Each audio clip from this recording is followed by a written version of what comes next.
అందరికీ వందనాలండి. ఎలా ఉన్నారు? బాగున్నారా?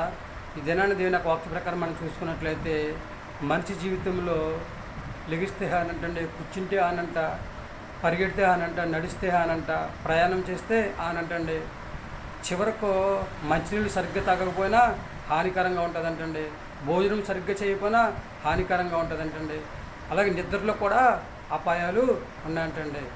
దేవుడిచ్చిన మహావచ్చిన బట్టి ఇవన్నిటి నుండి కూడా దేవుడు మనల్ని కాపాడడానికి ఆకాశం నుండి కొనలారా చూస్తూ ఉన్నాడు అనమాట అండి. దేవుడిచ్చిన మహావచ్చిన బట్టి ఆయన కోపదాన్ని బట్టి దేవుడు మనతో చెప్తూ ఉన్నాడు అనమాట అండి. ఎవరైతే దేవుని మాట విని ఆయన మాట ప్రకారం నడుచుకుంటారో వారందరి జీవితాన్ని దేవుడు కాసి కాపాడతారంటండి. భూమి మీద ఎంత ఆయుష్ అయితే ఇచ్చాడో అంత ఆయుష్ కూడా జీవించేలాగా చేసి భూమి మీద మంచి ఆరోగ్యం చేసి ఆయన రాజ్యవారసుగా జీవించే యోగ్యతను సంపాదించుకునే స్థితిని దేవుడు మనకి కలగజేస్తూ ఉంటారు అన్నమాట. సర్వ సృష్టిలో మనుషులంతా గొప్పవాళ్ళు వేరొకరు వేరే జీవిలో లేరనమాట అండి. అంత గొప్పవాళ్ళం మనం, అంత గొప్పవాళ్ళుగా దేవుడు మనం తయారు చేసుకున్నాడు కనుక, ఎందుకని దేవుని మాట విని ఆయన మాట ప్రకారం నడుస్తారని చెప్పేసి మనందరం కూడా దేవుడు సృష్టించుకున్నాడు కనుక మనందరం కూడా దేవుని మాట వినగలిగితే కనుక ఏ అపాయమే మన మీదకి రాకుండా, ఏ హాని మన మీదకి రాకుండా, ఏ శ్రమ మన మీదకి రాకుండా హాయిగా నిద్రపోయి మరలా తిరిగి ఉదయం లేచే యోగ్యతను దేవుడు మనకి దయచేస్తూ ఉంటాడు అనమాట అండి. దేవుని దగ్గర నిర్దోషిగా ఎంచబడాలి, దేవుని దగ్గర న్యాయమైంది చేయాలి, దేవుని దగ్గర నిలిచే అర్హతను మనము సంపాదించుకుంటే కనుక ఏ అపాయం వచ్చినా కానీ ఏమొచ్చినా కానీ దేవుడు మనల్ని కాచి కాపాడి కరుణించి ఆయన కృపచేత బలపరిచి ఆయన సలన హస్తంలో మనం దీవించి హాయిగా జీవించే యోగ్యతను దేవుడు సంపాదించుకునే స్థితిని దయచేస్తారనమాట అండి. అన్నం తినేటప్పుడు చూడండి, ఒక్కొక్కసారి మనకి గొంతుకులో మెడబడిపోతూ ఉంటుందండి. మంచినీళ్ళు తాగేటప్పుడు చూడండి మన గొంతుకులో మెడబడిపోతూ ఉంటాయి అనమాట అండి. ఈ హాని అపాయాలు అనమాట అండి. నిద్రలో కూడా విస్తారమైన దావత చేస్తే ఆ దావత తాగడానికి మంచినీళ్ళు లేకపోయేసరికి ఏమవుతూ ఉంటుందండి, మన ప్రాణం పోయే పరిస్థితి ఏర్పడుతుంది అనమాట అండి. అలాగే నడుస్తూ ఉంటాం, ఇలాగ ఎన్నో పనులు చేస్తూ ఉంటాం.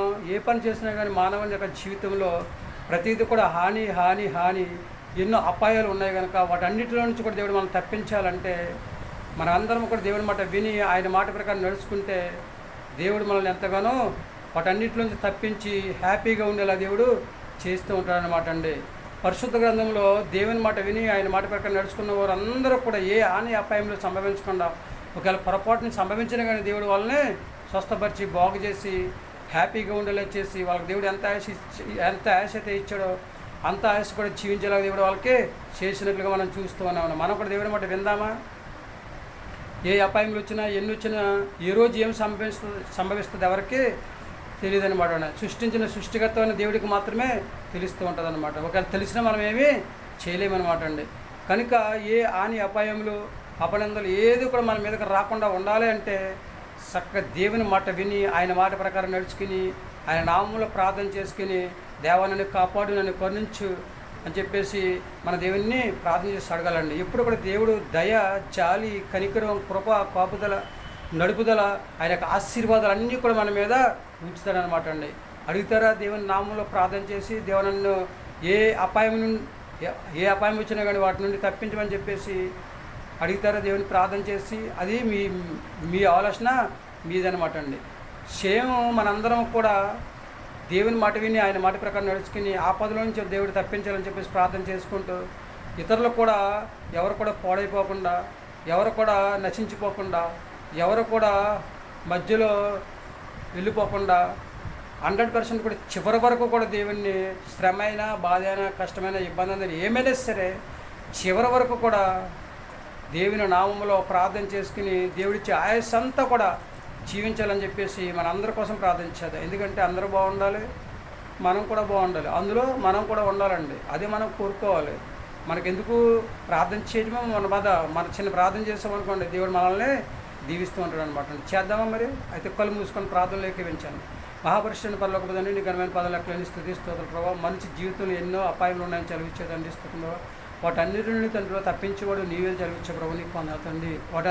వాటన్నిటి నుండి ప్రభు తండ్రి మేము తప్పించుకుని తండ్రి స్తోత్రం ప్రభావ. చక్కగా తండ్రి ప్రభావ నీ నామంలో కొనసాగే యోగ్యత మాకు దయచేయండి తండ్రి. నీకు పొందవారు సర్వశక్తి కలదేవా, నీ ఎందుకు భయభక్తులకి జీవించే యోగ్యత మాకు దయచేయండి తండ్రి ప్రభావ. ప్రతి బిడ్డకి మంచి ఆరోగ్యం దయచేయండి తండ్రి. నీకు పొందనాలు తండ్రి.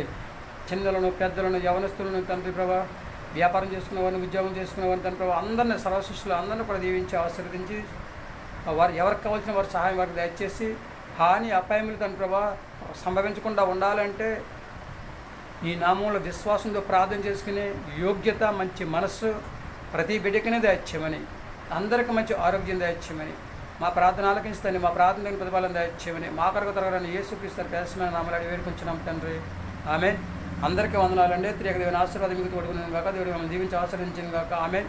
మనమందరము కూడా దేవుని మాట విందాం, ఆయన మాట ప్రకారం నడుచుకుందాం, ఆయనకు అంగీకారంగా జీవిందాం, ఆయన అడుగుజాడల్లో జీవిందాం. ఏది మేలైందో ఏది కీడైందో మీకు మీరే యేసించి చూసుకుని జాగ్రత్తగా ఏదైతే మనకు మేలైందో దానిలో మనం ప్రవేశించి అందులో మనం నడుచుకున్నట్లయితే అన్ని ఆశీర్వాదాలే, అన్ని దీవెనలే, అన్ని మేలులే, ఏ అపాయము రాకుండా దేవుడు మనల్ని కాచి కాపాడి కరుణించి హాయిగా జీవించే యోగ్యతను సంపాదించుకునే స్థితి దేవుడు మనకు దయచేస్తూ ఉంటాడు. ఏమంటారు? చేస్తారా దేవుని నామంలో ప్రార్థన? అడుగుతారా దేవుణ్ణి మంచిగా జీవించాలని చెప్పేసి, ఏ హాని అపాయంలో సంభవించకుండా సహాయం తెచ్చే దేవా అని చెప్పేసి అడుగుతారా? మంచిగా జీవిస్తారా? దేవుని మాట వింటారా? ఆయన మాట ప్రకారం నడుచుకుంటారా? హాయిగా జీవించాలని ఆశ ఆలోచన కలిగి ఉన్నారా? ఏమంటారు? మీ ఆలోచన మీది 100% కూడా మనందరం కూడా దేవుని పిల్లలు కనుక దేవునికి తగినట్లా జీవించి ఎన్ని అపాయాలు వచ్చినా సరే విశ్వాసంతో ప్రార్థన చేసుకుని జయించే యోగ్యత దేవుడు మనందరికీ దయచేయను గాక. ఆమె అందరికీ వందనాలు. ఏమంటారు? మీ ఆలోచన మీదే. మీ ఆలోచన